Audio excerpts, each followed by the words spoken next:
Hi, welcome back, Cosmic Insight Astrology. My name is Christina.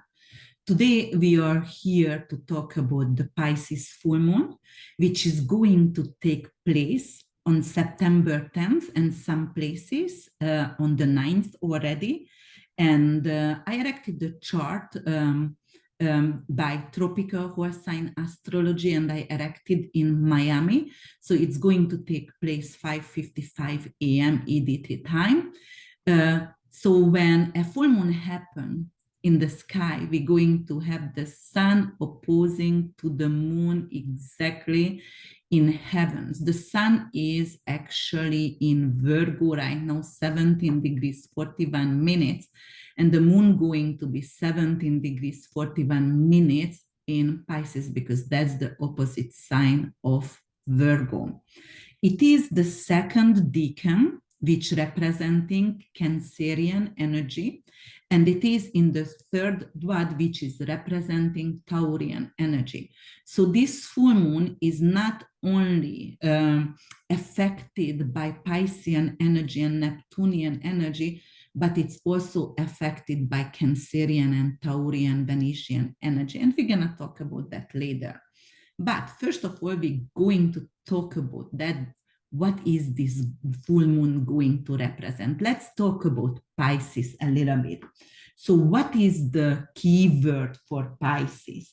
So Pisces actually is symbolized by two fishes swimming opposite direction, which is suggests the main tension in Pisces personality and in Pisces character.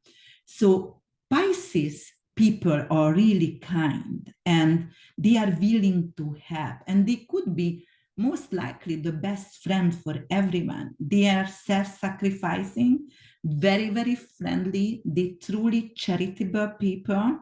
And, they are truly imaginative because they are ruled by Neptune and could be really artistic.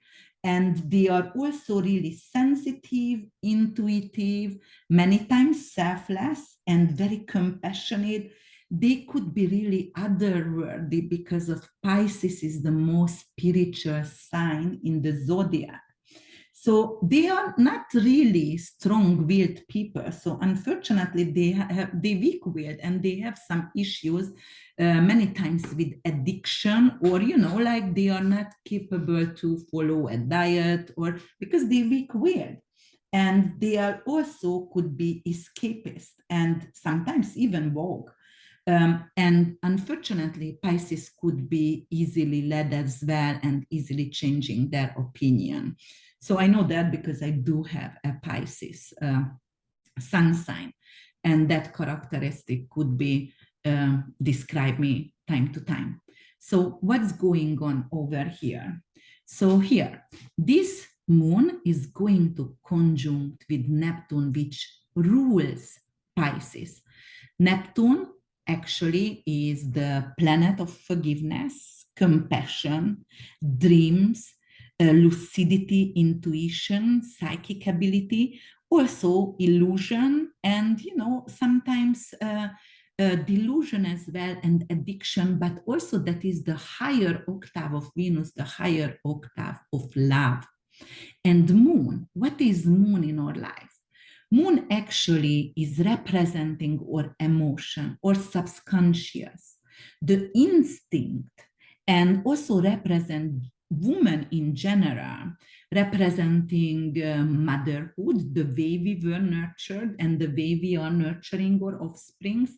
And it's also representing our breast as well. All right. So what is going to happen, and how will we describe this full moon, and what can we do to make this full moon really magical for us?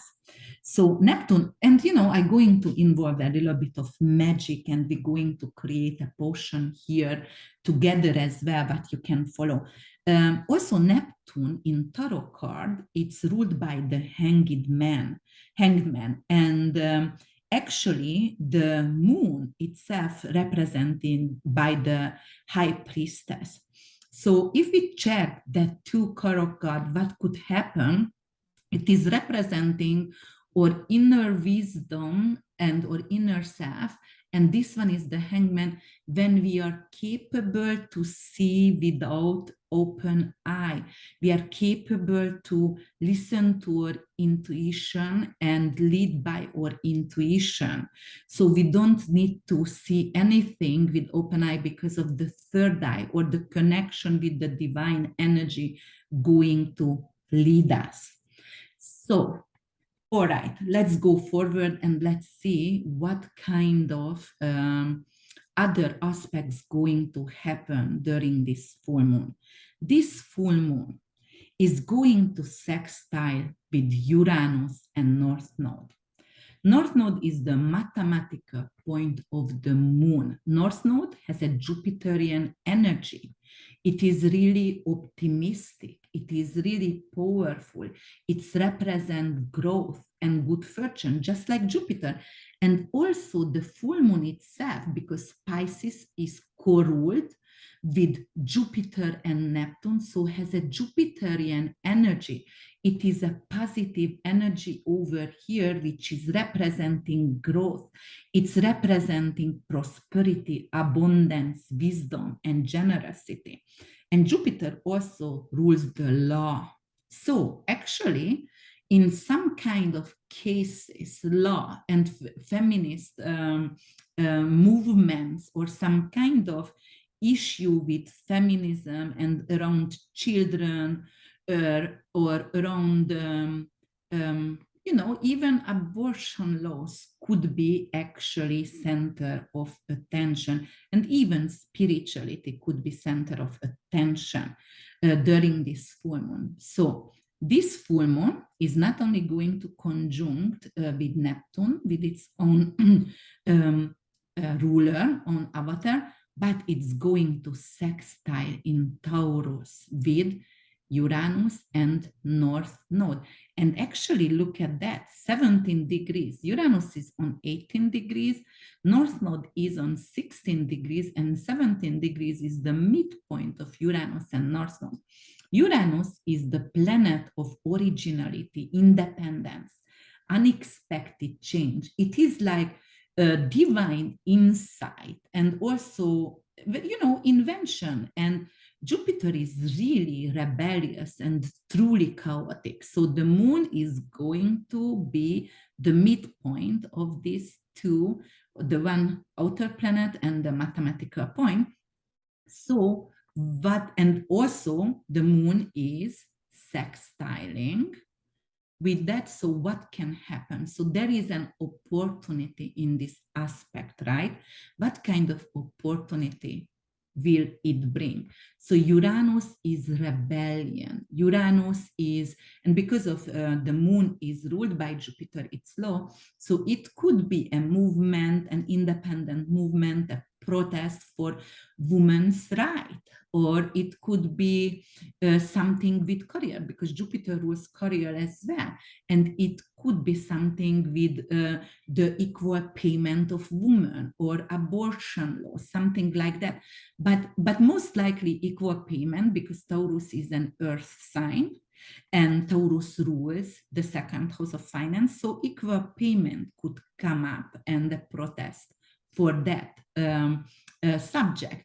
And also it's going to the sun, because the sun is opposition, right? The sun is going to trine with North Node and Uranus exactly the same time or 2 days before.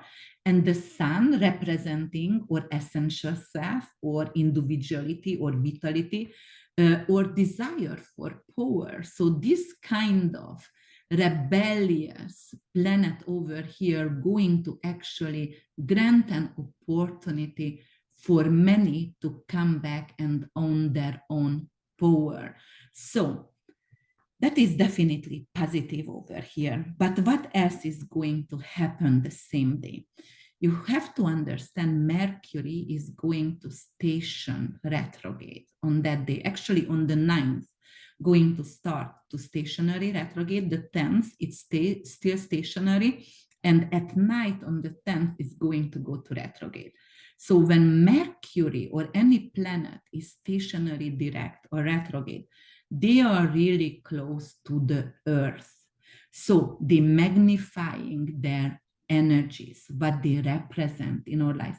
Mercury starts to be retrograding back from Libra back to Virgo. So right now it's holding Librarian aspect and Librarian qualities. And Libra is ruled by Venus, ruled by love. Mercury is the planet of communication. It's symbolizing, you know, the way we are thinking, the way we are reasoning or reasoning ability. And it's ruled because Libra, it's ruled by Venus, and Venus is representing, you know, or possession or attraction or beauty and the way we are communicating. So because of this Mercury station retrograde the same day when we're going to have the full moon, and because it's opposing to Jupiter, which rules this full moon, co-ruler of this full moon. So we're going to actually have some issues leaping some kind of conclusion. So for example, Jupiter is law, and Jupiter also is the riches, and it is also abundance and growth. But Mercury stations and the opposition is giving some kind of challenging aspect, and it's giving also some kind of issue with communication. So it could be some kind of issue you are taking, or you are giving advice, or you are signing a contract prematurely. So you will have to be careful that because of you leap to a conclusion, you talk too prematurely. And because of Jupiter is in Aries, it could be very arrogant. So you are capable to hurt other people.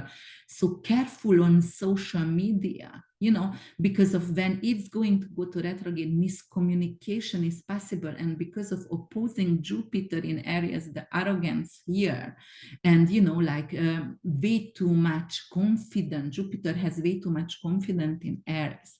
And it's representing you don't talk from love, you talk from, for example, because you want to teach. And you know, guys, many times wisdom is better than smart. So be careful what you are saying, and be careful who you fight with in social media, because sometimes the battle doesn't worth it. So that could represent, simple as it is, some kind of conflict and premature communication.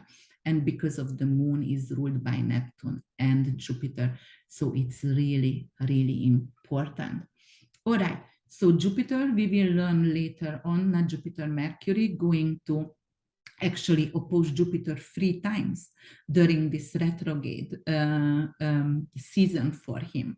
So it's going to actually start the stationary to be opposing Jupiter, and it's gonna move forward, I mean backward, and it's coming back again, and it's going to meet again Jupiter over here, and it's going to oppose again on September 23rd, when it's coming back.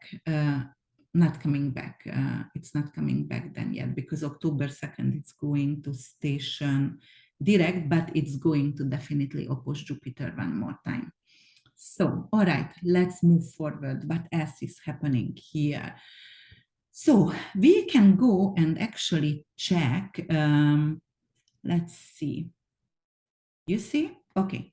So this is sextiling here. But 17 degrees and 11 degrees, Mars going to be 11 degrees, it's already going to start to square with this moon. So it has 6 degrees between, but you know, it's still a tight square, and it's representing some kind of verbal conflict, or you know, like full moon is truly emotional and very sensitive, because of it is in the sign of Pisces, and Pisces is truly sensitive. And Mars in Gemini squaring with this full moon, it could represent something like somebody can hurt us verbally, somebody, as I said, because also there is another indication for that. or we can hurt someone verbally, because of Gemini is communication, and Mars is like aggressive and angry, and also a premature or impulsive opinion. And someone is truly sensitive during this full moon, and we can hurt people with our opinions. So be careful.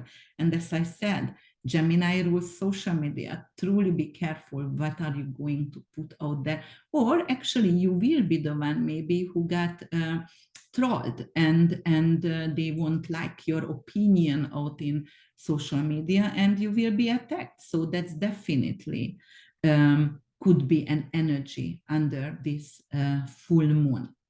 And then if we move forward, we can actually talk about some asteroids over here. And I truly love Pam Gregory, and I think she's amazing. And I learned a lot from her. And she was mentioning a guy whose name is Alan. Oh, I have to find what's his name. Alan Clay, and he is a guy from New Zealand, and an older gentleman, and he has such a great knowledge about asteroids. So the moment she mentioned it, I bought the book of Sedna from him, and I assigned for his courses, very affordable courses, and really, truly, deeply dives in all the asteroids, and his knowledge is profound. So, what are we talking about here, and what are we looking when we are talking about asteroids today with this full moon? So, have you ever heard of Tiwako, which is the asteroid of 88611? So 88,611. That's the asteroid number. But the long version is Teheran Hiawako. So Tiwako is the shorter version of this asteroid. It takes actually 294 years to go around the zodiacal signs. It was actually discovered in 2001, August 10th. And this is an asteroid, and it's a giant asteroid around and in the Kuiper belt. And this asteroid, it's coming from Iroquois. This is one of the twin, and this is the better twin, and he had an evil brother, Saviskera. So Tiwako is responsible, for example, for the roses, to create the roses, and his evil brother is responsible for the throne. So that's how they work together, like yin and yang. But Tiwako is responsible for the seed, for the fruits, and for the good fortune, and the farmer god. And the brother is really responsible for all the earthy, evilish illnesses. And that's how they work together. And for example, the brother, Saviskera, is representing the weeds, and what is, like overwhelming and creating drought, or, killing the beautiful flowers. And for example, Tiwako is for the fruits and the seeds, and how to preserve the seeds. So where is it right now? Actually, Tiwako is in 19 degrees in Pisces. So that is going to have also another Piscean influence. That's why we are talking about that. So actually, Tiwako is conjuncting with the full moon in Pisces. And because of it's representing the seeds and representing the fruits, and it's opposing the sun in Virgo, and Virgo is representing the fields itself, that is the harvest moon itself, the harvest moon. Because this full moon, we also call it the harvest moon, because when we are going to harvest the rice and the seeds during September, right? So that's what it is. That's why it is the harvest moon. And there, because of this opposition between the sun and between this full moon, it could be something like like we're going to have some kind of trouble with harvesting, or we're going to have some kind of trouble with the seeds itself. And why can we have trouble with the seeds? All right. So, because we have a lot of not just mutable energy, but we also have a lot of water energy. So, for example, the moon itself, it's water, because ruled by Cancer. It is the second decan of Cancer, so again water. It is in Pisces, which is water, and it's conjuncting with Neptune, which is also water. So the seeds could get underwater and we won't be able to get it in time. So what does it mean? We could have hurricanes, we can have flood, a lot of flood, for example, right? And that could create loss of the seed. So that's why it is really important. And then what else do we have? So we were talking about Jupiter, which is rules this full moon, right? And it's opposing Mercury. So we were talking about that too, to be careful what we are saying, because of a leap of justice and a leap of conclusion could happen. So what else is happening here? So we have another asteroids, which is the 120,347th asteroid, and that is Salacia. And Salacia was discovered in 2004. So Salacia is actually absolutely non-violent. It is also in the Kuiper belt object and the trans-Neptunian object. And why? Because she was the wife of Neptune, one of the wife of Neptune. And they were courting for a long time, and Salacia wanted to keep her virginity. But, because of Neptune, and they were courting a long time, so eventually they got married. And there could be some kind of crude sexual desire in Salacia as well, but it is a Mermaidian energy, a trans-Neptunian, a very psychic energy, a very intuitive energy in this, and sensitive, romantic. So what you have to know about that, Salacia is right now conjuncting Jupiter in Aries, because Salacia is in 7 degree. So because of conjuncting with Jupiter, and Salacia is also rules the ocean and has a lot of water influence, right? Conjuncting with Jupiter, which is ruling this Pisces full moon, there is an other water represented, a water element representing during this full moon. But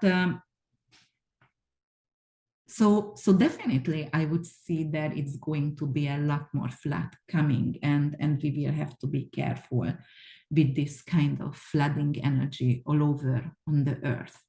And then we have to see Orcus, and Orcus actually going to be in, let's see, I think it's in Leo, and it's going to be, let's see, so it's going to be Orcus. What did I want to say about Orcus? Virgo, it's going to be in Virgo, 14 degrees. So Orcus is also an asteroid, and actually the full name is Orcus 1, and it was discovered in 2004 February. So Orcus actually is son of Aries, and Aries is really evil. Aries wants us to suffer. It's finds pleasure in suffering, right? If someone else suffers. And then Orcus is the son of Aries, and Orcus is a trans-Plutonian energy. So it is god of underworld, and it's going to conjunct during the full moon with the sun. But actually I do love Orcus. And why do I love Orcus? Because Orcus is the god of oath. So for example, he is punishing of the people with broken oath. He was actually a giant, a hairy, breeded giant of Aries, son of Aries, and he was always tormented and tortured the evildoers in afterlife. So a little bit about Orcus. I don't know who, most of you maybe have seen the series of Dexter. And it was very hard for me to watch because I don't like when somebody is torturing people. However, somehow my soul felt some kind of satisfaction because when you don't see karma to come quickly or you don't see with your eyes open, you see, that is actually two movie but a series what I really liked, and that was one of them, The Revenge, and the other one was Dexter, because both of them hurried up karma and both of them take care of the people who hurted their loved ones. So Dexter is it was a guy whose parents mother was killed by the husband, and when he was 2 years old, and the subconscious hold on to that image, and he was killing people, but actually he only killed the ones who were, and tortured the ones who were really criminals. So tortured the ones who were pedophiles or who raped women or little boys. So the really evil ones. And I understand that's killing as well, but somehow I felt some kind of satisfaction because I was like, all right, somebody is taking care of the evils. So Orcus is that kind of energy. It's actually torturing the evildoers, and like I found some comfort in that. So yes, Orcus actually is conjuncting here with Sun and opposing here with the Moon and Neptune. So it could be something like, and the Sun is male energy, and the Moon is female energy, and Neptune is unconditional love, and the cosmic womb as well. So it could actually make sure the people who are wrongfully treating women, or treating women, they are, or they will be held responsible for their action. That's what I see from Orcus here. So he will make sure the people, and mostly male, going to be responsible, if and or coming to surface, who actually raping trials, or a lot more trial gonna come up, like women get lower payment, and then it's gonna come to surface, and they will be responsible and hold responsible for that action. All right, so what else can we talk about? So there is no fixed stars we have to talk about, but there is one more asteroids we need to talk about, and that's going to be Ceres. And why Ceres? Because Ceres is going to be in Leo 21 degree. And because of Saturn, we have Saturn actually in 20 degrees Aquarius. Ceres going to oppose, exactly opposing Saturn. And why is it important at all this time? Not just because of, it's during the full moon time, and that's why we are talking about that, but because of this full moon is sextiling with Uranus and North Node, right? So we're getting an aspect over here. And because of the Sun and Orcus conjunction also trining with Uranus and North Node, so new paths, new possibilities, and it's coming unexpectedly. And because of Uranus and North Node are squaring Saturn, so of course it's an influence as well again. And because of Saturn, this is squaring, so it is opposing here Leo 21 degrees Ceres. And the full moon, I mean the sun is in Virgo, but the sun originally rules Leo. So that's why it's important.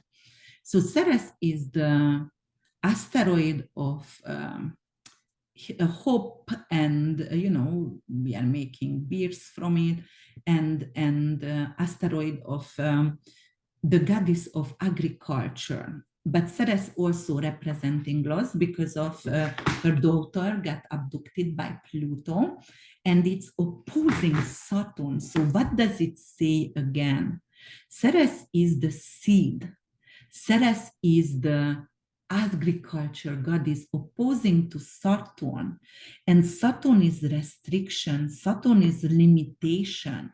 Saturn is caution and also discipline as well, but it's fear. So it's limitation, it's drought, dryness. So it could be, and starvation. It's also actually rules the undeveloped land and also rules mountains and starvation, malnutrition. So because Ceres is the seed, it's definitely we will have some kind of issues with seeds. And because of, I was mentioning also here, the asteroid of Salacia and the asteroid of Tiwako, and because of Tiwako is also the seeds and preserving the seeds, but it's ruled and it's ruined by water energy, and the other ruined by drought. So you know what I feel? I feel like we're going to have issues with drought and with flooding. But unfortunately, for example, the northern hemisphere, it could be like a drought, and the southern hemisphere, it could be like flooding. But both can affect our field of rice and or, the seeds itself and the grain itself. So unfortunately, it will create shortage later on. Why? Because Saturn gonna go back to 18 degrees again, then it's going to be squaring exact square by degrees, not by minutes, but by degrees with Uranus. And because Uranus is in Taurus, Taurus rules the forest, the land, the food or food intake. Unfortunately, it could create shortage. And right now, during this full moon, we already going to be capable to see the shortage is coming. Some kind of unfortunate event could come.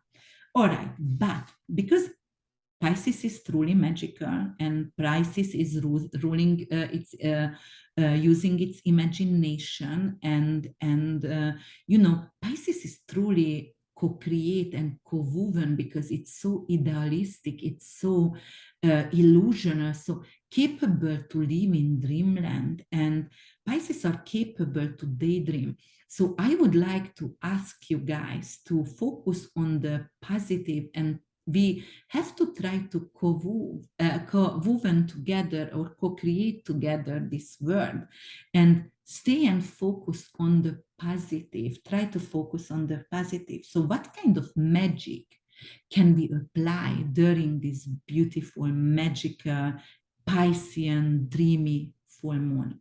All right, so we were talking about Pisces characteristic, but we didn't talk about, so Pisces rules the dreamland and or intuition, very, very psychic energy. Pisces ruled by Neptune and Jupiter, so we can use two kind of stone during this full moon, which is amethyst, which is helping us to dream, and the other one is lapis lazuli, because Jupiter got married actually on lapis lazuli stone, and lapis lazuli is actually helping us to get connected with the divine energy, because Jupiter rules religion, and in Pisces spirituality, but in ninth house Sagittarius the religion. So help us to get connected with the divine energy. So we're gonna use that two stones, right? And then what else can you do? So usually I'm going to invite you guys for, I created a new YouTube video, and you will see that soon, which is like Witch Kitchen by Urban Witch. And I'm going to show you how to make potions. So for example, I use sage and salapanto, and you can actually burn those. But a lot of people lives in apartment, or they have dogs, or little children, and they're sensitive for smokes. It is also good to burn it to get rid of the bacteria in the air. And if you don't want to burn it, you can use actually the bee smoker. That's what I started to use. And then I make sure it's only the smoke and nothing else going to spread. It's not going to spread the fire. So, but a lot of people is allergic for the smoke. So what else can you do? So, lately I started to do sprays, and I use ruda. That is a plant, RUDE. And it is a plant to used by witches, by psychics, by people who are healing others, because that is a really powerful plant. I put that all over around my home to get protected.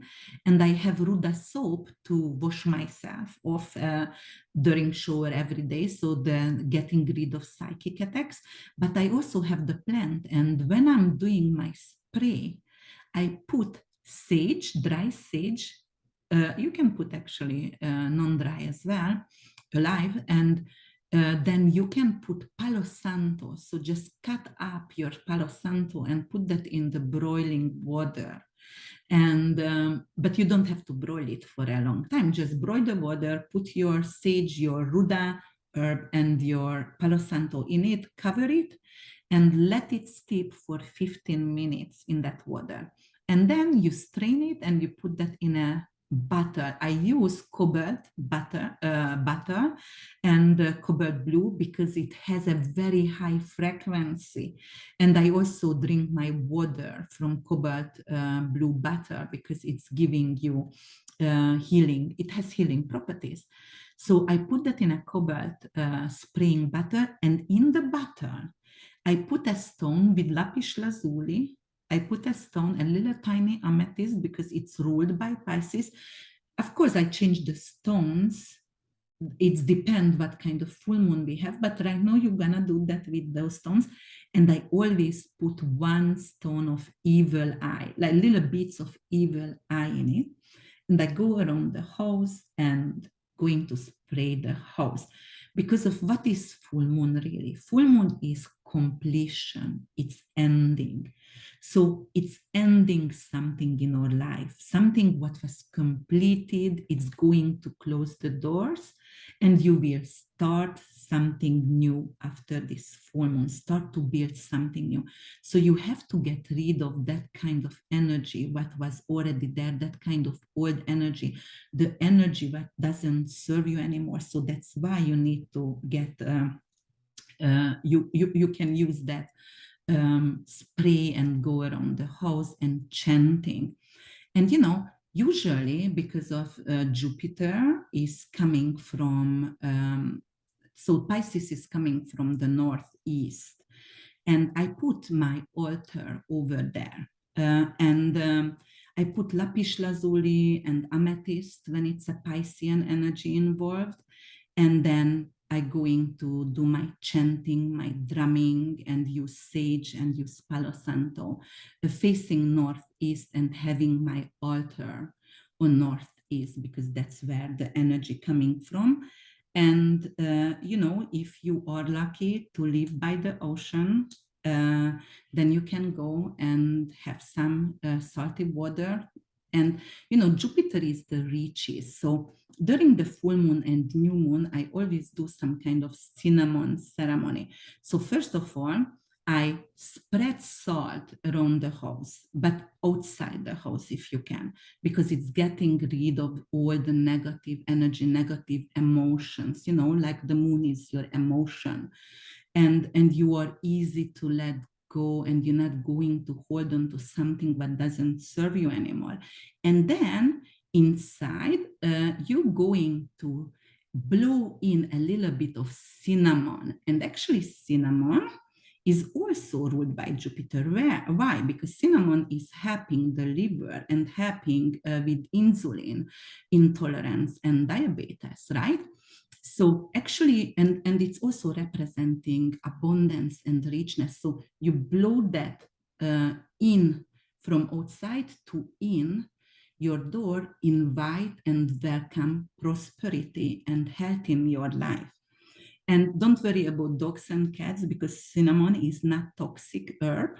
So and you know, like, they're not going to get sick. And in 24 hours later, you can sweep it off and you will see abundance is coming through. And I also wash my door inside with minty water. So I have my little mints, which is like mint drops, like essential oil.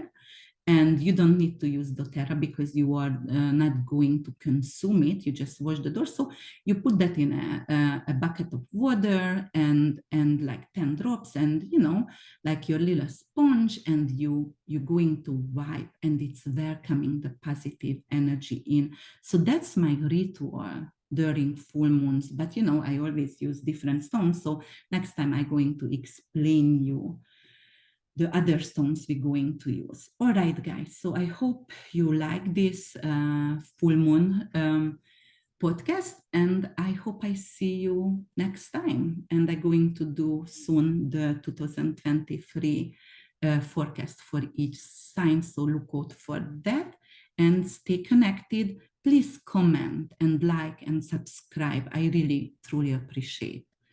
And I truly appreciate your attention as well. So I see you next time. Next time, check out my website, which is www.urbanwitch.org. Talk to you later. Bye.